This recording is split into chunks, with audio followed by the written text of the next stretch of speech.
भगवत वासुदेवाय। ओम नमो भगवते वासुदेवाय।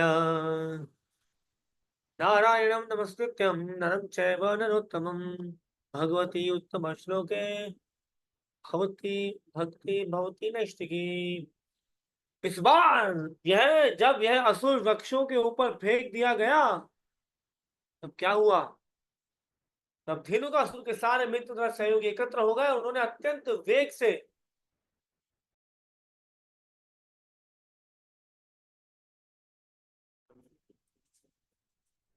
एकदम से अत्यंत वेग से बलराम तथा कृष्ण पर आक्रमण कर दिया।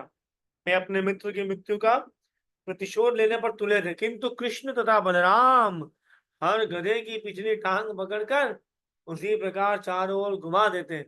इस प्रकार उन सबको मारकर वृक्षों के ऊपर फेंक दिया।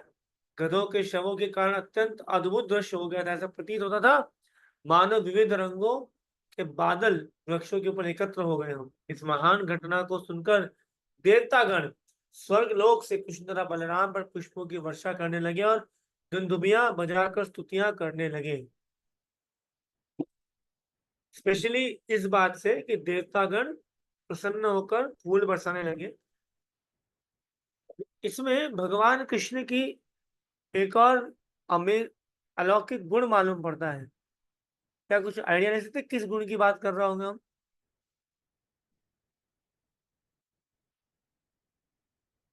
Okay, hint is he is accessible. आप कुछ समझा सकते हैं कोई इसको कैसे एक्सेसिबल है? ओके, इसमें ऐड कीजिए करुणदक्षाई विष्णु ऐड कीजिए इसमें। आप कुछ समझ में आ रहा है? अच्छा, ब्रह्मा जी और देवता भी ऐड कीजिए इसमें। आपको समझ में आ रहा है? हाँ, नाम से क्या मर्जी बताइए। और आपको कोर्स बनाया, नेक्स्ट टाइम आप ही अनम्यूट कीजिएगा लोगों को जी। हरे कृष्ण प्रभु जी, धन्यवाद प्रणाम। प्रभु जी, कारणोदक्ष जैसे जो आप हिंट दे रहे हैं उससे हिसाब से ये समझ आ रहा है कि जो विष्णु है या कारणोदक्ष है, विष्णु है, उनको अप्रोच इतना इजीली नहीं कर सकते। जब ब्रह्मा जी जाते हैं, जब वो देवतागण इतना इजीली उनको अप्रोच नहीं कर सकते। ब्रह्मा जी जाते हैं और वो बात करते हैं, जब वो भी केवल साउंड वाइब्रेशन के थ्रू अप्रोच कर पाते हैं। But Krishna is so accessible कि वहां पर देवतागण भी उनके दर्शन कर पा रहे हैं और वो परफेक्ट, एग्जैक्टली माय पॉइंट।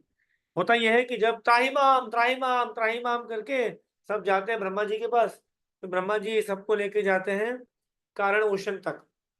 और वहां पे कई बार सिर्फ साउंड सुनाई दे रहा है, वो भी सिर्फ ब्रह्मा जी को और किसी को नहीं। भगवान दिखते भी नहीं है।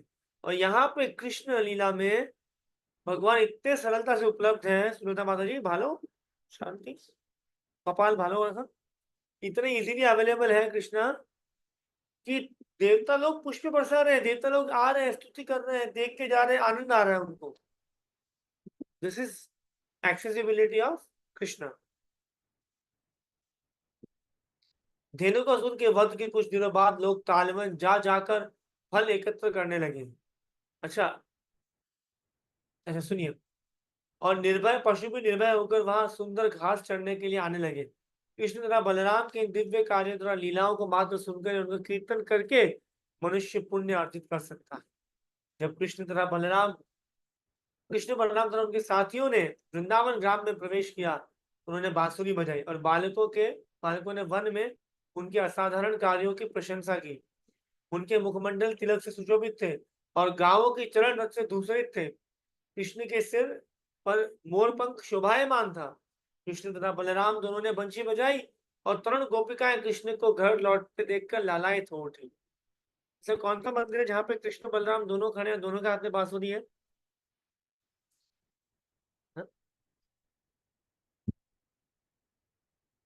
फर्स्ट आश्रिता माता जी। हरे कृष्णा प्रभु जी, नमः प्रणाम। प्रभु जी जी, जी, नंदगांव में।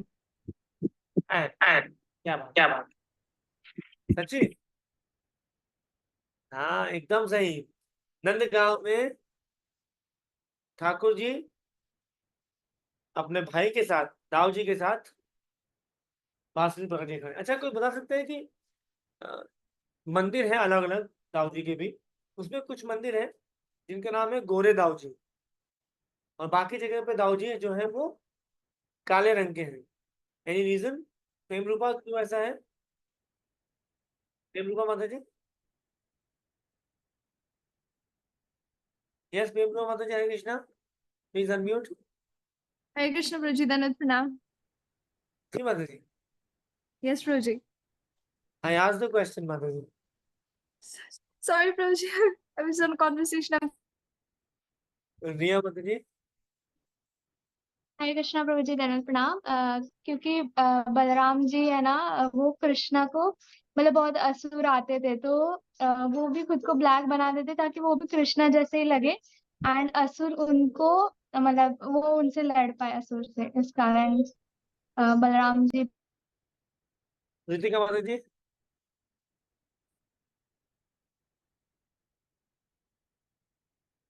देवेश प्रभु एंड देन शिवानी माता जी, अगर देवेश प्रभु ने दे पाए तो।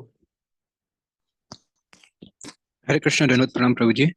प्रभु जी, क्या ऐसा था कि बलराम जी हमेशा श्री कृष्ण के बारे में इतना सोचते थे, चिंता करते थे कि उनका भी रंग और कद श्री कृष्ण की तरह बन जाता था?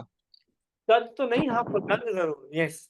एक और इम्पोर्टेंट बात एग्जैक्टली इसी से रिलेटेड है, भगवत गीता में एक श्लोक है ऐसा, किसी को पता है इस रिलेटेड कोई श्लोक? Anyone anyone? यम यम वापि स्मरण भावम यजन्ते अन्ते कलेवरम। जिस जिस भाव में जो व्यक्ति शरीर त्यागेगा, उस तरह का शरीर प्राप्त करेगा। जैसे देवेश प्रभु ने करेक्टली समझाया, यहाँ पे क्या हुआ कि आ, यहाँ पे यहाँ पे ये हुआ कि बलराम जी जो है वो पूर्ण तरह से कृष्ण की सेवा में, कृष्ण की कांति में, कृष्ण के चिंतन में, कांति चिंतन में लगे रहते थे, तो उनका रंग भी क्या हो गया? काला हो गया। और जो दूसरा एग्जाम्पल दिया हमारे रिया माती, वो भी एक बात है कि कभी कभी दाऊजी कंफ्यूज करने के लिए राक्षसों को, और ये सेकेंडरी रीजन है। जैसे कभी ऐसा चैतन्य लीला में आप पढ़ेंगे तो चैतन्य लीला फिर कभी डिस्कस करेंगे। हरे कृष्ण। उनके मुखमंडल तिलक से सुशोभित थे और गांव की, अच्छा, गोपियां आ गई। तो इससे मुझे याद आता है, सॉरी थोड़ा और कुछ चीजें याद आती है कभी कभी। हम लोग एक बार यावट में थे, दिस इज कोविड की बात है, कोविड तब शुरू हुआ था 2020 में, कार्तिक में हम लोग यावट गए थे दर्शन करने के लिए, क्योंकि मेरे शिक्षा ने से बताया था हमको कि कहीं लिखा है वृंदावन महात्म्य में कि 14 साल यदि कार्तिक में वृंदावन जाया जाए लगातार, तो one will definitely go back to God. तो मेरा ये 12वां साल है, प्रार्थना करें कि और भी साल फटाफट निकल जाए। तो कार्तिक हम फिर कैसे छोड़ते हैं कोविड में भी, तो हम लोग गए, और तब कोविड में बहुत कम लोग थे, हमारे पास एक गाड़ी भी थी, तो हम सेल्फ ड्राइव करके गए, और हम पहुंचे करीब 5 बजे के आसपास यावत गांव पहुंचे। इतना सुंदर श्री श्री राधिका, श्री श्री राधा राधिका कांत सुंदर विग्रह है, बहुत सुंदर विग्रह। नाम से अगर आप सर्च कीजिए, अगर आपको मिल जाए तो यावट के विग्रह आप शेयर कर सकते हैं। श्री श्री राधा राधिका कांत, बहुत सुंदर। गौरी मठ है छोटा सा, बंगाली डिवोटीज है, कपल है, सुंदर कथा बताई उन्होंने। और तभी हमको बोला, अरे रुको रुको, वहां देखो, वहां देखो। एंड हमने देखा, वहां पे देखा, उस तरफ देखा, बोले यही बस बस यही पगडंडी है, यहीं से कृष्ण रोज वृंदावन लौटते हैं अपनी गायों के साथ। करेक्ट, इसी से क्या भाव था। और हम सब कुछ समय के लिए बस वहां देखते रहे कि अब हमको गैया की धूली दिखेंगी, चरण धूली दिखेगी, अब रज दिखेगी हमको। तो मैया को दिखी होगी, उनका तो स्वरूप ऐसा है, हमको नहीं दिखी। और इतना सुंदर मनमोहक था ना कि बस बस उनको देखो भी, अभी वहां देखो, अभी बस ठाकुर जी जा रहे हैं, अब समय हो गया है, ठाकुर जी अभी जाएंगे यहाँ से, अपने गैया के साथ यहाँ से जाएंगे। And she just look there, उनके भाव में हम भी भावना भावित होकर देख रहे थे। नाम से क्या, कुड यू गेट इट? नाम से is lost. Shri Radha Kant Yavat, the Gaudi treasures of the God. बहुत सुंदर है ये तो, इनकी सुंदर कुछ सीखनी नहीं है, ये very beautiful details. Okay, I stop sharing. Krishna की अनुपस्थिति के कारण वह अत्यंत खिन्न रहती थी, सारे दिन वन में रहने या चरागाह में गाय चराते कृष्ण का वे चिंतन करती रहती। अतः जब उन्होंने कृष्ण को लौटते देखा तो उनकी सारी चिंताएं तुरंत समाप्त हो गई और उनके मुख की ओर उसी तरह देखती रही जिस प्रकार भौरे कमल पुष्प के मधु पर मंडराते रहते हैं। जब कृष्ण गांव में घुसे, तरण गोपियां मुस्कुराई और हंसी।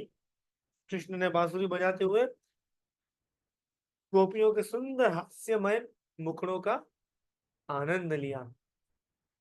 अच्छा, गोपियां और गोप किसको जनरली श्राप देते रहते हैं, किसको कोसते रहते हैं जनरली? अलग अलग लोगों को कोसते हैं गोपी और गोप। हाँ, प्रभु नूर माता जी।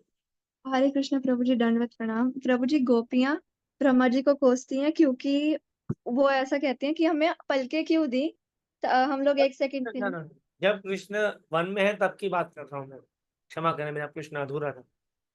I'll down all hands and then maybe some hands can raise. Yes, now you can raise your hands. Janvi Mataji first. हरे कृष्ण प्रभु जी, दंडवत प्रणाम। जब है ना कृष्ण वन में जाते हैं ना, तो वो बांसुरी बजाते रहते हैं।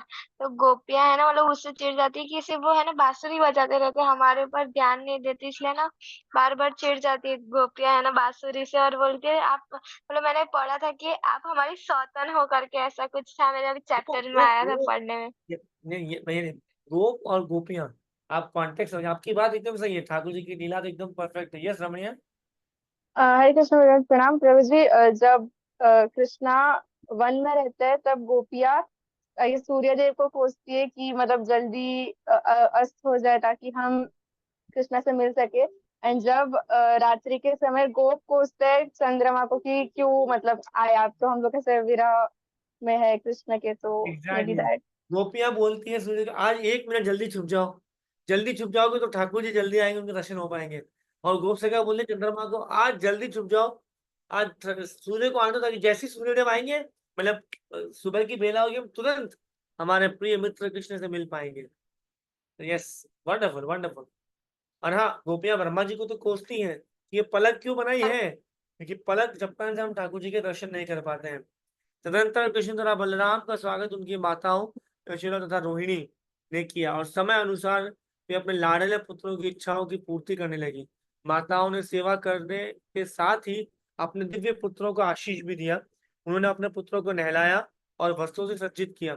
कृष्ण को पीला वस्त्र पहनाया गया और बलराम को नीला वस्त्र पहनाया गया, और इनके साथ इन सभी प्रकार के आभूषण तथा फूलों की मालाएं दी गई। दिन भर चरागाह के श्रम की थकान से मुक्त होकर वे दोनों ताजा और सुंदर लग रहे थे। उनकी माताओं ने उन्हें स्वादिष्ट भोजन दिया और बड़े चाव से सब व्यंजन खाए। उन्होंने स्वच्छ बिस्तर पर बिठाकर माताएं उनकी कार्यकलाप से संबंधित गीत गाने लगी। जो ही वे बिस्तर पर लेटे तो उन्हें प्रगाढ़ निद्रा आ गई, और इस प्रकार कृष्ण तथा बलराम ग्वालों के रूप में वृंदावन के जीवन का आनंद भोगते रहे। और आजकल की माँ, ये फोन लाए, खाना तो खा, फोन देखते खा, जो करना कर, सोना तो खा। एक पुत्र होता है, एक पुत्री होती है, वो भी नहीं संभलती, फोन देते रहते हैं, टीवी दिखाते रहते हैं, and they cannot sit with the kid and make him or her eat. Not good. आप सभी आगे जाके गृहस्थ आश्रम में एंटर करेंगे तो हम सबको समझ में आना चाहिए सब चीजों को, कि बच्चों को आपका समय चाहिए, आपका फोन नहीं चाहिए। यशोदा माता गीत गा रही हैं, ठाकुर जी के कार्यकलाप के गीत गा रही है, कितना सुंदर है भाव, देखिए। हमारे रमणिया सखी की नीस, नीस ही बोलेंगे ना, छोड़ो, वो रमणिया उसकी बुआ लगती है, बुआ लगती है ना, मासी लगती, सॉरी, हाँ मासी लगती है। कितने साल की होगी, 2.5 साल की हो, क्या नाम है? बोलू तो ये बोलती है, नाम क्या है? ऋत्वी। हाँ, ऋत्वी। ऋत्वी, क मत लगाना प्लीज। ऋत्वी नाम है। गोलू बड़ी सुंदर है, क्यूट सी है। रमणीय सखी ने कुछ महीनों से उसको अपने कंट्रोल में लिया हुआ है। तो अब प्रभुपाद की जय, राधा माधव की जय, और कृष्ण कॉन्शियस चीजें गाती है, सुनती है। तो हम सबको भी इस तरह से समझना चाहिए कि किस तरह से हम आजकल जो देखते हैं माँ बाप को टाइम ही नहीं है, पैसा कमा रहे हैं सिर्फ, पैसा किसी ने कमा रहे हैं बच्चों के लिए, और बच्चों के कहाँ पैसा जा रहा है, टीवी में, फोन में। क्या सीखेंगे? यशोदा मैया से सीखिए। आराम से लल्ला को क्या किया, जब लल्ला आया आशीष तो माँ जैसे बने गंदा कर गया है कपड़े, तो बाप धोएगा वॉशिंग मशीन में?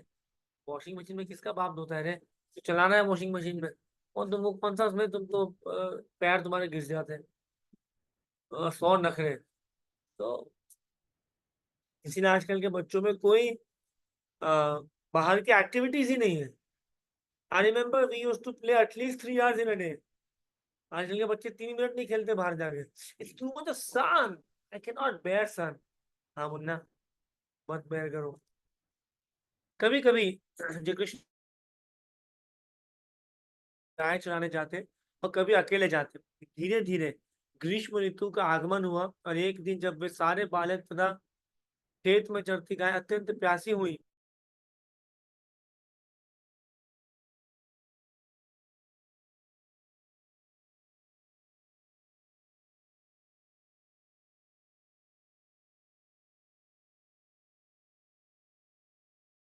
ये सब अचानक जमीन पर गिर पड़े और मृत जैसे लगने लगे।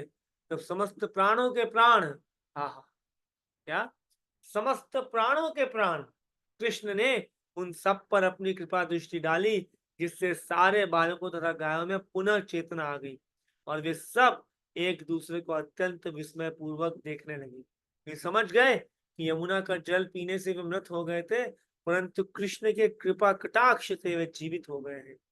इस प्रकार उन सभी ने योगेश्वर कृष्ण की योग शक्ति की प्रशंसा की। इस प्रकार लीला पुरुषोत्तम भगवान श्री कृष्ण के अंतर्गत धेनुकासुर का वध नामक 15वें अध्याय का भक्ति वेदांत तात्पर्य पूर्ण हुआ। जय हो श्री प्रभुपाद की जय।